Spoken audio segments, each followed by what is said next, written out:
अस्सलाम वालेकुम दोस्तों, लॉजी फैथ के एक और वीडियो में आपका इस्तकबाल करता हूँ। मैं आपको दोस्त आरिफ। आज बात करते हैं क़यामत से रिलेटेड, इन टाइम से रिलेटेड, आखिरी ज़माने से रिलेटेड बात। क़यामत कोई सपना नहीं है, कोई फैंटेसी नहीं है, कोई ऐसा चीज़, कोई किस्से और कहानियाँ नहीं, ये हकीकत है। ये आना है और ये ज़रूर होकर रहना है। जिस दिन के तुम लौटाए जाओगे, तुम सबको वापस लौट कर आना है उस अल्लाह की तरफ जिसने तुम्हें पहली मर्तबा पैदा किया। सबको लौट कर वापस जाना है। जिस दिन की सूर फूका जाएगा, जिस दिन ज़मीन अपने सारे ख़जाने निकाल बाहर फेंकेगी और पूरी तरह से साफ़ सुथरी हो जाएगी, तब चटियल मैदान की तरह, जिस दिन आसमान खोल दिए जाएंगे और ऊपर दरवाजे ही दरवाजे हो जाएंगे। कोई कहानी और फैंटेसी नहीं है, ये हकीकत है। अल्लाह ताला कुरान में हर जगह, हर सूरत में लगभग वो क़यामत के बारे में अल्लाह ताला हमें आगाह करता है। वो किस चीज़ के बारे में पूछ गछ कर रहे हैं, उस बड़ी खबर के बारे में। अनकरीब वो जान लेंगे, अनकरीब वो जान लेंगे। चांद फट गया और क़यामत करीब आ गई। और कितना वाज़ेह दलील इसमें डायरेक्ट अल्लाह ताला ने दे दिया। और सबसे सिंपल अगर दलील देखा जाए कि हम लोग किस ज़माने में जी रहे हैं, हम लोग आखिरी ज़माने में जी रहे कि नहीं, सबसे सिंपल इसका जवाब ये है कि आखिरी किताब आ गई कुरान शरीफ, और आखिरी नबी हमारे नबी सल्लल्लाहु अलैहि वसल्लम दुनिया में आए और दीन का काम किया और इस दुनिया से रुखसत कर गए। तो ये इतनी बड़ी निशानी है, इतनी बड़ी निशानी है कि इसके सामने अब कोई और निशानी पेश करने की ज़रूरत नहीं है। और अगर इससे पीछे भी अगर देखा जाए, उससे पीछे भी देखा जाए, तो ईसा अलैहिस्सलाम आए, कुछ साल वहाँ नबूवत की ज़िंदगी गुजारी और चले गए, और उनको अल्लाह ताला ने ऊपर उठा लिया। तो ये भी बहुत बड़ी निशानी जब उनको ऊपर उठाया गया था, क्योंकि उनको क़यामत से पहले वक्त के लिए भेजना था, इसलिए उठा लिया। उनको उठाना ही भी एक बहुत बड़ी निशानी होगी, यानी कि हमारे नबी से पहले और कुरान उतरने से पहले भी एक बहुत बड़ी निशानी हो चुकी है। ईसा अलैहिस्सलाम को जब उठाया गया, वो वापस क़ुर्ब क़यामत के लिए ही वो वापस रिज़र्व रखे गए और उन्हें भेजा जाएगा जज्जार के ख़ात्मे के लिए बाब-ए-लुद्दा के मकाम पे। और ये उतरेंगे दमिश्क में, एक उजली मीनार होगी, उसके इस पर उतरेंगे और फिर सीढ़ियों से नीचे उतर आएंगे। और फिर वो एक पूरा ये है कि इमाम मेहदी नमाज की तैयारी कर रहे होंगे, और जब वो देखेंगे ईसा अलैहिस्सलाम है तो बोलेंगे आप नमाज़ पढ़िए। फिर ईसा अलैहिस्सलाम बोलेंगे आप ही मुकर्रर किए गए हैं इस उम्मत के खलीफा, तो आप ही नमाज़ पढ़े। फिर नमाज़ पढ़ेंगे और जज्जाल जब बाहर इंतज़ार कर रहा होगा, जब ईसा अलैहिस्सलाम निकलेंगे नमाज़ पढ़ के फारिग होंगे, तो फिर जज्जाल जब ईसा अलैहिस्सलाम को देखेगा तो ऐसे भागेगा और इस तरह से मतलब ये हो जाएगा जैसे कि पानी में नमक घुलता है। फिर उन्हें बाब-ए-लुद्दा के मकाम पर कत्ल कर देंगे और उसका खून दिखाएंगे लोगों को तलवार पे। तो ये पूरा इनका एक किस्सा। उसके बाद हमारे कुरान का आखिरी किताब का आना, ये वाज़ेह दलील, और आखिरी नबी का आना, ये सबसे एकदम सुपीरियर दलील है कि हम लोग इन टाइम्स में जी रहे हैं। इन टाइम्स हमारे नबी ने फरमाया मैं और क़यामत ऐसे भेजेंगे। उन्होंने दो उंगली को, एक बड़ी उंगली जो होती है और उसके साथ जो उंगली होती है, दोनों को मिलाकर बताया कि मैं और क़यामत इस तरह भेजे गए हैं। फिर क़यामत से पहले की जितनी भी निशानियाँ सब बता दी। जिब्रील अलैहिस्सलाम ने पूछा, जब जिब्रील अलैहिस्सलाम इंसान के शक्ल में आए, एक मजमे में, सहाबी के मजमे में आए, और उन्होंने पूछा कि क़यामत कब आएगी। सल्लल्लाहु अलैहि वसल्लम बोला कि इसमें जो इतना आप सवाल पूछने वाला जानता हो, उतना जवाब देने वाला भी जानता है, यानी कि ये नहीं पता क़यामत कब आएगी, ये तो कभी भी आ सकती है। अल्लाह के इसमें ये है, राजों में से है। लेकिन निशानियाँ के बारे में दरियाफ्त किया जिब्रील अलैहिस्सलाम ने कि निशानियाँ कुछ बता दीजिए। तो निशानी सल्लल्लाहु अलैहि वसल्लम ने बताया कि जिस दिन नंगे पाँव चलने वाले चरवाहे और ये जो जितना ये है गरीब फ़ुकरा है, ये लोग बड़े बड़े इसमें बिल्डिंगों में मुकाबला करने लगेंगे। तो ये हो गया है कि नहीं, पहले आप मुझे ये बताइए।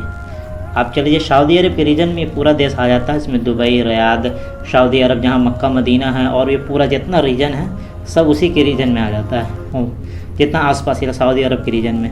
आप देखिए कि सबसे बड़ा टॉलेस्ट बिल्डिंग वर्ल्ड का कहाँ है, बुर्ज खलीफा दुबई में। आज से अगर 25-30 साल पहले का सिर्फ वहाँ का तस्वीर देखा जाए, सबसे टॉप मोस्ट बिल्डिंग का रिजल्ट निकाला जाए, तो आपको शायद अंदाज़ा लग जाए कि एक भी उधर नहीं होगा।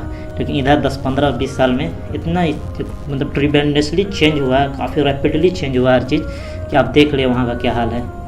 बड़ी बड़ी बिल्डिंगों में मुकाबला हो रहा है। और हमारे नबी का एक खूबसूरती था, जितने भी निशानी इन्होंने बताया है, कोई निशानी ऐसी नहीं कि जो छुपी हुई है कि घर में कोई निशानी हो रही है या फिर ये हो रही है, नहीं, ऐसी निशानी कि पूरा दुनिया देखेगा और उसको वाज़ेह देखेगा। ऐसी निशानी ईसा अलैहिस्सलाम आएंगे तो पूरा दुनिया देखेगा, वाज़ेह देखेगा। काना दज्जाल आएगा उसको पूरा दुनिया देखेगा, वाज़ेह देखेगा। और उसी तरह मेहदी अलैहिस्सलाम आएंगे तो उन्हें भी लोग देखेंगे। उसी तरह बड़ी बड़ी बिल्डिंगों के बारे में बोला कि चरवाहे बड़ी बड़ी बिल्डिंगों में मुकाबला करने लगेंगे, ये भी वाज़े लोग देख रहे हैं। और एक और प्रोजेक्ट है जद्दा टावर का, जो 1300 मीटर का प्रोजेक्ट है। आप समझ लिए कि 1300 मीटर, इससे पहले जो वो बुर्ज खलीफा 828 समथिंग मीटर का है वो। आप समझ लीजिए, इसी से अंदाज़ा लगाया तो कितना सेंसिटिव मामला चला गया। और ये भी देखिए कितना शायन मैं आपको बहुत सारी चीज़ पर गौर दिलाता हूँ कि ये क्या बोलते हैं उसको, हाँ, आप ये सब इलाकों को, मिडिल ईस्ट के इलाकों को देखिए, हर जगह तबाही मचा हुआ है, हर जगह तबाही मचा हुआ है। जब हमारे नबी ने फरमाया कि ज़लज़ाल आएगा सीरिया और इराक़ के बीच के इलाकों से, और आसपास इलाकों में तबाही मचाता हुआ आएगा। तो आप इलाकों को देखिए कितनी तबाही मची है। सीरिया का देखिए, फ़िलिस्तीन का हाल देखिए, और अफ़गानिस्तान का हाल देखिए, और पूरे इलाके का हाल आप देखिए कितना तबाही मचा हुआ है। तो अभी ज़लज़ाल तो आया नहीं है, और लेकिन दुनिया में ज़लज़ाल है, क्योंकि नूह अलैहिस्सलाम ने भी अपनी कौम को जलाया था खाने ज़लज़ाल से। और हमारे नबी के ज़माने में भी मतलब ज़लज़ाल काफ़ी ज़माने से है, लेकिन उसका ज़हूर जो होता है ना, ज़हूर, कि कब दुनिया में आएगा और क्लेम करेगा कि मैं हूँ ईसा अलैहिस्सलाम, मैं हूँ एंटी क्राइस्ट। तो एंटी क्राइस्ट तो हम लोग यूज करते हैं वर्ड दज्जाल, लेकिन यहूदियों के लिए तो वही मसीहा होगा। जब ईसा अलैहिस्सलाम का आना था तो लोग का ये जो भी नज़ूमी वगैरह थे, तो लोग को ये था कि कोई आएगा और फिर वो पूरे दुनिया में, जैसे दाऊद अलैहिस्सलाम ने एक बहुत मजबूत हुकूमत कायम की थी, दाऊद अलैहिस्सलाम, सुलेमान अलैहिस्सलाम, जो गोल्डन एज था यहूदियों का उस टाइम, तो उसी तरह चाह रहे थे कि जो हमारा अगला नबी आएगा तो वो इस तरह से ही होगा। लेकिन वो अल्लाह ताला ने उन पर टेस्ट डाल दिया कि बिना बाप के उनको पैदा कर दिया हज़रत मरियम अलैहिस्सलाम के बदन से। तो इस तरह से उन पर एक टेस्ट हो गया, और जब वो बचपन में गोदी में ही बोलने लगा कि मैं नबी भेजा गया हूँ, मैं अल्लाह का बंदा हूँ, और ये तो उन लोगों को ज़रा भी विश्वास नहीं, और उन्होंने इल्ज़ाम लगा दिया और बहुत ही बुरे लक़ब से फिर उसको पुकारने लगा, और एक तरह से दुश्मनी चली आई यहूदियों की और ईसाइयों की। तो ये एक तरह से ये हो गया। इसी तरह वो लोग, इसे हम ये जज्जाल जो ओरिजिनल वर्ड हदीस में यूज किया है जज्जाल, और अगर अंग्रेजी में तो एंटी क्राइस्ट। जज्जाल का मतलब धोखा देने वाला, यानी कि धोखा, इतना धोखा होगा, कितना बड़ा धोखा हुआ कि हमारे नबी ने फरमाया कि इतना बड़ा फितना, क्या मतलब जब से आदम अलैहिस्सलाम की पैदाइश हुई और क़यामत तक के लिए इतना बड़ा फितना नहीं आया। समझिए कितना बड़ा फितना है ये। अल्लाह ताला हमें जज्जाल के फितने से बचा, और एक एक स्टेप पे अल्लाह इससे बचने की तौफीक अता फरमा। और ये सिचुएशन आप आसपास सारा देख लीजिए। एक हदीस है, जो एक सीरीज़ है, एक सीरीज़ को हमेशा याद रखिए, इमरान बैतुल मक़दस, यानी कि बैतुल मक़दस की आबादी मदीना में ख़राबी का बायस बनेगी। मदीना में ख़राबी, खुरूज मलहमा, यानी कि ग्रेट वर्ल्ड वार हो जाए। खुरूज मलहमा बोलते हैं अरमेगडम, जो ईसाई लोग यूज करते हैं, बहुत बड़ा वार को। उसके बाद खुरूज मलहमा मतलब फ़तहुन कस्तंतिनेपल, यानी कस्तुनिया की फ़तह होगी। कस्तुनिया का फ़तह, जज्जाल का खुरूज होगा। जज्जाल तो है वर्ल्ड में, उसका खुरूज होगा, और उस जज्जाल का खुरूज होगा। फिर उसके बाद वो सारा सीरीज चलेगा, ईसा अलैहिस्सलाम, मेहदी अलैहिस्सलाम, ये जो भी इस तरह का आप समझ लें कि एक सीरीज याद रखने की इमरान बैतुल मक़दस। अच्छा, अब एक चीज़ और सिनेरियो है कि पूरे वर्ल्ड से देखिए, वो जो इलाका था वो क्या नाम है, बैतुल मक़दस का इलाका, वहाँ यहूदी बहुत दिन तक नहीं थे, सब जहाँ तहाँ बस गए थे। जो हिटलर ने जो ये किया था, उसके बाद सब जहाँ तहाँ यूरोप, कोई कहीं भागे, कोई कहीं भाग गए। तो एक ये भी एक निशानी है कि वापस आ गए सारे, एक कौम बना लिया, एक मजबूत कौम बना लिया, और सारे यहूदी आके एक जगह कलेक्ट हो गए अपने मशाया के इंतज़ार में। तो ये भी वाज़ेह निशान है, पूरे वर्ल्ड से यहूदी सारे लौट के जा रहे हैं और इज़राइल में जाके बस रहे हैं, और आसपास इलाकों में पूरा फसाद फैलाया हुआ है। तो ये एक तरह से वाज़ेह, एक तरह से निशानी है कि कुछ होने वाला, something is about to happen. आप सिचुएशन देखें। और हाँ, इमाम मेहदी के आने से पहले भी दुनिया के हालात के बारे में जो बताए गए हैं, वो भी जितने बड़े बड़े उलमा, आप कहीं भी आप बड़े उलमा की बात सुने तो आप पता चलेगा कि ये सिचुएशन आ गया कि इमाम मेहदी का मतलब ज़ुहूर जल्द से जल्द होने वाला है। मतलब कभी भी हो जाए, लेकिन जल्द से जल्द। कोई डेट वगैरह मुकर्रर तो है नहीं, लेकिन कभी भी जल्द से जल्द। हिस्ट्री के हिसाब से कुछ ही देखा जाता है कि हिस्ट्री में जैसे कि 100 साल, 50 साल, 200 साल का कोई वैल्यू नहीं होता। अब आप देखिए कि कभी आज तक जब से ह्यूमन हिस्ट्री होगा, कभी ऐसा नहीं होगा कि चलो एक जगह का मस्जिद बंद कर दिया गया हो, दूसरी जगह मस्जिद बंद कर दिया गया, ज़्यादा से ज़्यादा कोई लड़ाई की वजह से, कोई फितने की वजह से, लेकिन पूरे वर्ल्ड की मस्जिदें बंद थी। कैन यू इमेजिन, कितनी बड़ी चीज़ है ये सब चीज़ ध्यान देने की बात है। और उसी तरह ये हज लगभग रुक गया 2 साल से, ये एक भी बहुत बड़ी दलील है। हज लोकल लोग अगर कर लिए तो लोकल लोग तो करेंगे, लोकल लोग का कोई काम रुकेगा नहीं। कोई भी हदीस अगर बताया जाता है तो फिर उसमें ऐसा नहीं कि आप इसको एकदम ये मिला ले, एकदम होता है कि डिट्टो टू डिट्टो मिला ले। जैसे कि एक इशारा दिया जाता है, एक समझ दिया जाता है कि उससे आदमी निकालता है। जैसे कि बोला गया कि हज रुक जाएगा, मतलब एक हदीस है इस टाइप का, हज रुक जाएगी। तो हज रुक जाने का मतलब ये नहीं है कि वहाँ का जो आसपास को जो मतलब जो बैतुल्ला है उसमें जो काम करने वाले वो भी हज नहीं कर सके, या उसमें ये है जो झाड़ू पोछा करने वाले उनको अगर हज करना हो, उम्रा करना हो, वो भी ना कर सके, उसमें जो काम करने वाले वो भी ना कर सके, या आसपास लोकल को भी नहीं कर सके। हज का जो मेनली ये होता है कि पूरे बाहर से पूरे वर्ल्ड से जो लोग आते हैं बड़े पैमाने पर, वो रुक गया। तो ये एक बहुत बड़ा शाइन है। जैसे कि मान लिया आपके मोहल्ले में मस्जिद है, तो मस्जिद में जो इमाम साहब है वो तो पढ़ सकते हैं नमाज, तो मुअज्जिन साहब पढ़ सकते हैं, जो खादी में पढ़ सकता है। लेकिन आसपास जो पूरे इलाके से जो लोग जाते हैं अगर वो नहीं पढ़े नमाज, और ऐसा 2-2 साल तक होते, कितनी बड़ी बात होगी। तो ऐसा कभी नहीं हुआ, और ये बहुत ज़माने से चला आ रहा है। ये बहुत ज़माने से, मतलब से जब से इस्लाम आया और उससे पहले भी जितने भी नबी हैं, कभी ऐसा नहीं हुआ कि जो इबादत गाह इस तरह से बंद हो गई। तो ये भी बहुत बड़ा ये है। और हज का रुक जाना पिछले साल 2020 और 2021, ये भी बहुत बड़ा साइन है। ये बहुत बड़ा साइन है। इसका उस गौर और फिक्र करने के बाद हमारे नबी ने फरमाया कि मतलब जो फितनों से बचने के लिए सूरह कहफ ज़रूर पड़े, और ख़ासतौर दज्जाल के फितने से बचने के लिए। दज्जाल का फितना कोई थोड़ा मोड़ा फितना नहीं है। हमारे नबी ने सहाबा को बार बार समझाया, देखो कहीं तुम भूल मत जाना, कहीं भूल मत जाना, देखो कहीं भूल मत जाना। तुम्हारा देखो एक चीज़ याद रख लो, बहुत सारी निशानियाँ बताने के बाद कोई ऐसा होगा, यहाँ से आएगा। उसके बाद बताया कि देखो तुम्हारा रब काना नहीं है, दज्जाल काना है। देखो तुम मरने से पहले अपने रब को नहीं देख सकते, लेकिन दज्जाल को सब लोग देख रहे होंगे। इस तरह से 2 वाज़ेह दलील। उस तरह उसके बाल के बारे में बताया, उसका बाल किस तरह होगा, घुंघराला बाल होगा उसका। और ईसा अलैहिस्सलाम के बाल के बारे में बताया, उनका बाल एकदम सीधा, कानों के लौ तक बहुत खूबसूरत बाल होगा। जिस तरह से इमेज वगैरह देखते हैं उनका बाल एकदम सीधा है, एकदम ईसा अलैहिस्सलाम का। उस दज्जाल का बाल एकदम घुंघराला। और ईसा अलैहिस्सलाम का चेहरा कैसा होगा, एकदम गंदमी गोल चेहरा, यानी कि गंदम कलर होता है, जो नॉर्मली जो गोरा लोग होते, एक तो होता है पूरा गोरे जो बाहर अंग्रेज, लेकिन एक गोरा जो होते हैं, गोरा जिसको बोला जाता है जनरली गेहुआ कलर के, काफ़ी खूबसूरत गेहुआ कलर में बाल, एकदम सीधा, एकदम बेहतरीन वैसे होंगे, काफ़ी खूबसूरत होंगे।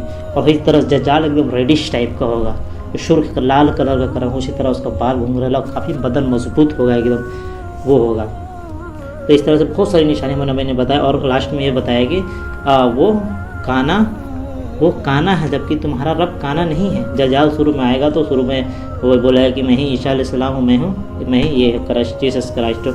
लेकिन बाद में कहते वो कभी बोलने लगा कि मैं ही खुदा हूँ। तो वही बोला कि तुम अपने रब को, हमारे नबी ने फरमाया, तो अपने रब को मरने से पहले नहीं देख सकते, यानी कि आखिरत की ज़िंदगी में देखोगे, इस दुनिया की ज़िंदगी में नहीं देखोगे। और उसी तरह की दज्जाल काना है और तुम्हारा रब काना नहीं। इस तरह से 2 एक मजबूत दलील दे दिया, ताकि कोई कुछ याद भी नहीं रहे, तो ये 2 दलील से काम चल जाएगा। और हमारे नबी ने फरमाया कि दज्जाल की फितने से बचने के लिए सूरह कहफ की इब्तदाई 10 आयत और आखिरी 10 आयत कहता है एहतमाम करना। ज़्यादातर इसमें इब्तदाई 10 आयत है और आखिरी 10 आयत भी है।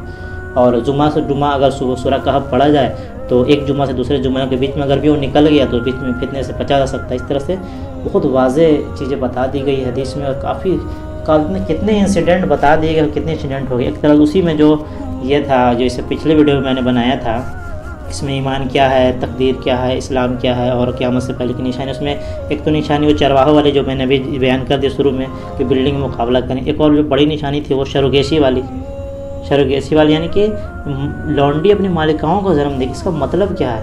अगर इसका मतलब ये निकाला जाए कि हर घर में जो भी पैदा होगी बच्ची और अपने माँ बाप का गार्जियन हो गए, जो भी लौंडी अपनी मालिक और मालिका को, यानी कि हम मालिक और मालिका को जन्म देगी।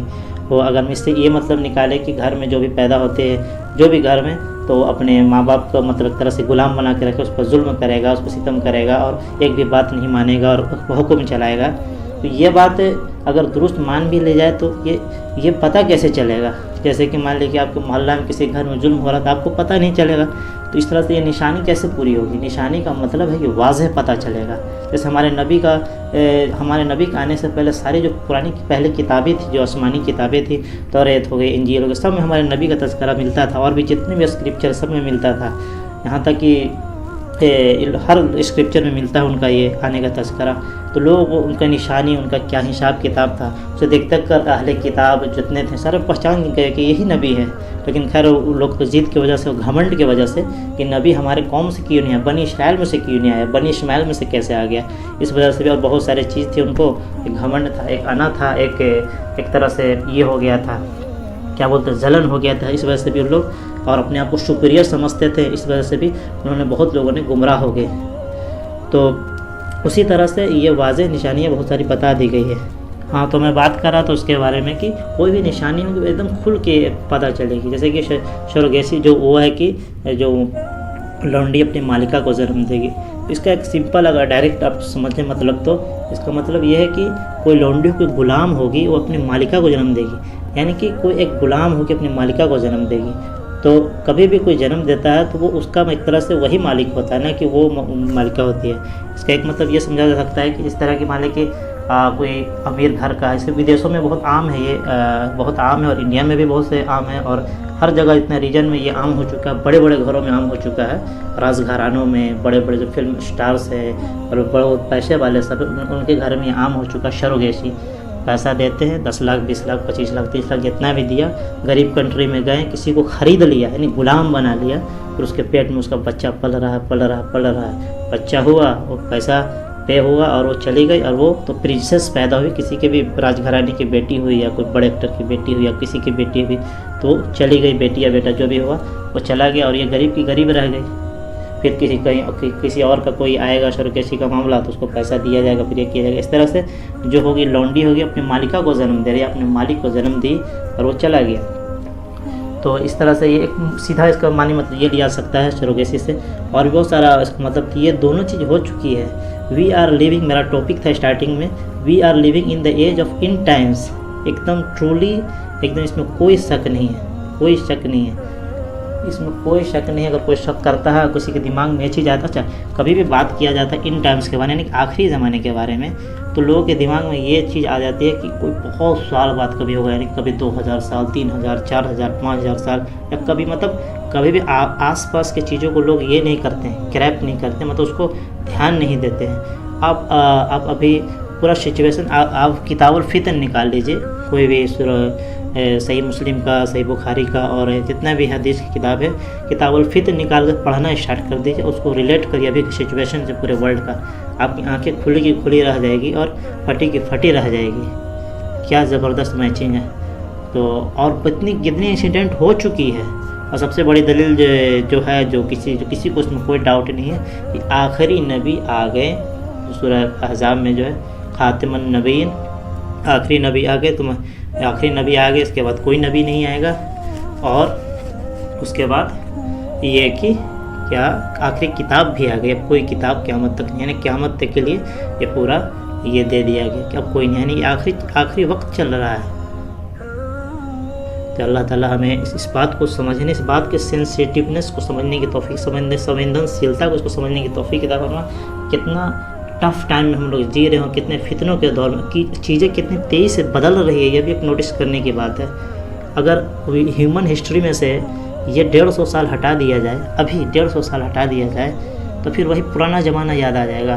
वही मोटा, वही घोड़ा, वही बैल, उसी तरह से ज़िंदगी चल रही थी, उसी तरह से लकड़ी से लोग खाना बना रहे थे, उसी तरह चल। लेकिन अगर 150 साल जोड़ दिया जाए तो फिर आप देख लीजिए, तेल परिवहन दरियाफ्त लगभग 1800 समथिंग में हुआ था।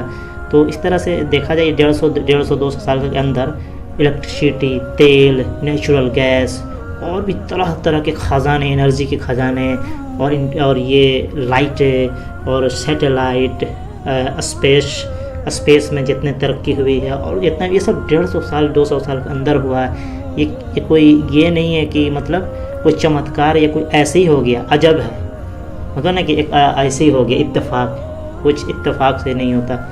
अगर आपने कोई कपड़ा पहना है तो वो भी कोई इत्तेफाक नहीं है, आपने किसी मकसद के लिए कुछ पहना होता है, कोई चीज़ इत्तेफाक नहीं होता। अगर आप यहाँ से उठ के कहीं जाते हैं तो वो भी कोई मकसद के लिए होता है। आप अपना एक कदम बढ़ाते हैं तो वो मकसद के लिए होता है। तो जितना बड़ा कायनात चला रहा है, और ये जो 150-200 साल में कोई चीज़ हो रही है, इतनी बड़ी चीज़ हो गई है जो आज तक ह्यूमन हिस्ट्री में आज तक नहीं हुई है। आप अगर नोटिस करें कि 150-200 साल में इलेक्ट्रिसिटी, प्लेन, गाड़ी, मोटर, ट्रेन, स्पेस में जितना भी ये हुआ, सारा चीज़ ये इसमें हुआ है। कितना कहाँ से कहाँ, आज से अगर 10-15 साल भी पीछे चला जाए तो हमारे हाथ में कौन सा मोबाइल होता था, छोटा सा नोकिया का या फिर कोई सा टुन टुन टुन टुन वही पीला स्क्रीन वाला मोबाइल। उससे पहले और भी कुछ रिसीवर और लैंडलाइन वाला, फिर मोबाइल है, उसके बाद तुरंत इंक्रीज किया इंटरनेट वगैरह पूरा टपाटप एकदम, पूरा 3G 2G 3G 4G और 5G और 6G भी आ गया है। ओह हो या अल्लाह, ये कोई इशारा तो नहीं है या अल्लाह, हमारी हिफाजत फरमा या अल्लाह। अल्लाह बड़े बड़े फितनों से मैं तेरी पनाह मांगता, बड़े बड़े फितनों से तेरी पनाह, और लोगों को समझने वाला बना, हमें भी समझने वाला बना, उसी हिसाब से अमल करने वाला बना। अल्लाह ताला खैर आफियत का मामला तकरीबा, खैर आफियत का मामला, या अल्लाह अल्लाह।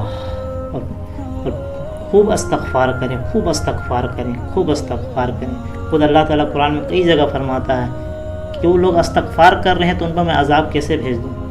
अस्तग़फ़िरुल्लाह अस्तग़फ़िरुल्लाह अस्तग़फ़िरुल्लाह पढ़ते रहें। नूह अलैहिस्सलाम ने भी अपने कौम से बोला कि तुम लोग इस्तग़फ़ार करो, वो तुम अल्लाह ताला तुम्हारे लिए ज़मीन आसमान से रिज़्क़ के खजाने खोल देगा, तुम्हें माल और औलाद से पूरी मदद करेगा। उसी तरह कुरान में कई जगह इस्तग़फ़ार के बारे में इतना ज़बरदस्त वजीफ़ा, इस तरह अस्तग़फ़िरुल्लाह जब भी आप पे चले फिरे उठे बैठे अस्तग़फ़िरुल्लाह अस्तग़फ़िरुल्लाह करते हैं, क्योंकि हर चीज़ में अस्तग़फ़िरुल्लाह की ज़रूरत है। अगर आपने इबादत की भी है तो अस्तग़फ़िरुल्लाह करने की ज़रूरत है, और गुनाह किया तो उस पर भी अस्तग़फ़िरुल्लाह करने की, तौबा इस्तग़फ़ार करने की ज़रूरत। क्योंकि इबादत पर अस्तग़फ़िरुल्लाह इसलिए करने की ज़रूरत है कि जो अल्लाह का हक़ था उस हिसाब से हमने किया कि नहीं, इस पर इस्तग़फ़ार करना है। क्योंकि अल्लाह का शान इतना बड़ा है, इतना बड़ा है, जो आयतुल कुर्सी में है ना कि इसकी कुर्सी आसमानों और ज़मीन को, आसमानों वर्ड यूज किया जाता है कहीं, आसमानों मतलब सातों आसमान, और उसी मिस्र ज़मीन, सातों ज़मीन सबको पूरा जितना ये है। अगर जो एस्ट्रोनॉमर हैं जो उनसे पूछे कि क्या पेचीदा माहौल है ऊपर का, तो आपका अंदाज़ा हो जाएगा कुदरत के इसका, और कितना जंगल का निज़ाम चल रहा है। इस पर मैं तो अलग से एक बेहतरीन इंशाल्लाह वीडियो बनाऊंगा जो इंशाल्लाह आई ओपनिंग होगा। इंशाल्लाह उम्मीद होगा आपको इसे मैं जो कहना चाह रहा हूँ आप वो समझ गए हों कि we are living in the in times. कुछ बोलने में या इंग्लिश में या हिंदी में कुछ गलती है उसे माफ़ करें, मेरा खास मकसद बस पैगाम पहुँचा देना। तो we are living in the in times. पूरा दुनिया का सिचुएशन देखिए और हालात देखिए। किताबुल फितन आपको अब तो एप्लीकेशन आ गया, डायरेक्ट एप्लीकेशन डाउनलोड कीजिए और उससे आप हदीस बड़े आसानी से पढ़ सकते हैं। किताब में तो खोजने में दिक्कत होगा, लेकिन इसमें तो पूरा आपको एकदम चार्ट के साथ मिल जाएगा। एप्लीकेशन डाउनलोड कीजिए, किताबुल फितन पढ़िए, दुनिया के करंट सिचुएशन उसको रिलेट कीजिए और आसपास आपके क्या हो रहा है हर चीज़ से उसको रिलेट करिए। और ख़ास तौर पर मिडिल ईस्ट का जितना है, मिडिल ईस्ट से रिलेटेड जो एरिया है पूरा, ये जो पूरा इधर से जाता है, जो मतलब पूरा वेस्ट, मतलब जो मिडिल ईस्ट से पूरा है, पूरा एकदम सीरिया, इराक, बैतुल मुक़द्दस के आसपास का चारों तरफ का इलाका, सब एरिया पर ख़ास तौर पर न्यूज़ जिलों का ज़रूर हमेशा देखा करें, इस पर सोचा करें। और मदीना के हालात, मक्का के हालात, इसको भी गौर फिक्र किया करें। एक और हदीस है, शायद ज़ईफ़ है कि चाहिए, मैं इस पर कन्फर्म नहीं हूँ। तो इसमें यह है कि एक बादशाह का इंतकाल होगा, उसके बाद उसके बेटों में जंग शुरू होगी, मतलब उसके लिए, मतलब तख्त के लिए। बस उसके बाद ही इमाम मेहदी का एक तरह से मतलब तख्त के लिए जहद होगी, और फिर उसके बाद कोई बात नहीं बन पाएगी। उसके बाद किसी को मुकर्रर करने के लिए बोला जाएगा ये सबसे बेनिफिट है। तो वही इमाम मेहदी के बारे में सबसे योग्य है, सबसे एबिलिटीज़ के अंदर है कि ये संभाल सकता है। तो ये इमाम मेहदी फिर वहाँ से भाग के कहीं छुप जाएंगे, फिर वहाँ से उन्हें ज़बरदस्ती बोला जाए कि नहीं आप आइए, फिर वो एक तरह से फिर वो एक करेंगे, एक्सेप्ट करेंगे। तो इस तरह से मुझे ये बात जो कहनी थी, आपको कुछ भी गलती अगर लगा हो तो कमेंट में ज़रूर लिखें। और बने हमारे चैनल लॉजी फैथ का, हमारा जो पिछला चैनल था #अलयकीनमीडिया बन गया लॉजी फैथ। इस वीडियो को लाइक सब्सक्राइब करना बोलें। या अल्लाह हमें सब बड़े से बड़े फितने से बचाओ और सूरह कहफ को एकदम लाजिम पकड़ लें, एकदम लाजिम। इंशाअल्लाह ये आपके पर्दे सारे राज को उठा देगा और आप खुली आँखों से वर्ल्ड की सिचुएशन देखिएगा। इंशाअल्लाह हमें बड़े बड़े फितनों से बचा, सूदी निजाम से बचा, हराम खाने से बचा, हलाल अता फरमा, और बड़े बड़े फितनों से मैं तेरी पनाह मकम शरातल मुस्तकीम पर चला है। अल्लाह इस पतली सीधी राह पर एकदम सीधा चला दे। अस्सलाम वालेकुम।